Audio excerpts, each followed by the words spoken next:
ലഡാക്കിൽ സൈനിക അഭ്യാസത്തിനിടെ അപകടം 5 സൈനികരെ കാണാതായി.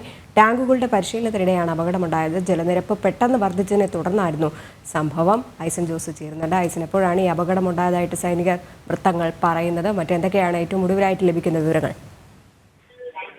രജനി, ലഡാക്കിലെ ദൗലത്ബാഗ് ഓൾഡി ഏരിയയിലാണ് ഈ അപകടമുണ്ടായത്. അവിടെ ലഡാക്കിൽ നദി മുറിച്ചു കടക്കുന്ന ഒരു പരിശീലനം, അതായത് ടാങ്കുകൾ നദി മുറിച്ചു കടക്കുന്ന യുദ്ധ പരിശീലനത്തിന്റെ ഭാഗമായുള്ള അഭ്യാസം നടക്കുന്നതിനിടെയാണ് ഈ അപകടമുണ്ടായത് എന്നാണ് ഇപ്പോൾ നമുക്ക് ലഭ്യമായ വിവരങ്ങളിൽ നിന്നെല്ലാം തന്നെ മനസ്സിലാക്കാൻ സാധിക്കുന്നത്.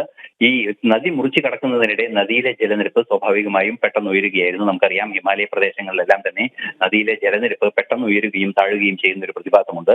പെട്ടെന്ന് അത്തരത്തിൽ നദിയിലെ ജലനിരപ്പ് ഉയർന്നതോടുകൂടി ശക്തമായ ഒഴുക്കുണ്ടാകുകയും ഈ ടാങ്കിലുണ്ടായിരുന്ന ടാങ്ക് പരിശീലനത്തിനായി അവിടെ പ്രദേശത്തുണ്ടായിരുന്ന 4 ജവാന്മാരും ഒരു ജോയിന്റ് കമാൻഡിംഗ് ഓഫീസറും കാണാതായി എന്നാണ് ഇപ്പോൾ നമുക്ക് ലഭ്യമാകുന്ന വിവരം. നിലവിലെ സാഹചര്യം അനുസരിച്ച് രക്ഷാപ്രവർത്തനങ്ങൾ ഏറെ ബുദ്ധിമുട്ടുണ്ടാക്കുന്നുണ്ട് എങ്കിൽ കൂടി അത് പുരോഗമിക്കുകയാണ് എന്നും അറിയിക്കുന്നത്. ശക്തമായ നീരൊഴുക്കായതിനാൽ തന്നെ, മാത്രമല്ല ചെങ്കുത്തായ മലനിരകളുടെ ഇടയിലൂടെ ഒഴുകുന്ന നദിയായതുകൊണ്ട് തന്നെ കാര്യമായ പ്രതിസന്ധികൾ രക്ഷാപ്രവർത്തനത്തിൽ നേരിടുന്നുണ്ട് എന്നാണ് മനസ്സിലാക്കാൻ സാധിക്കുന്നത്.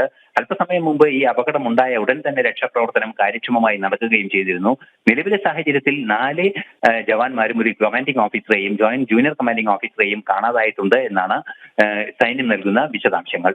രജനി.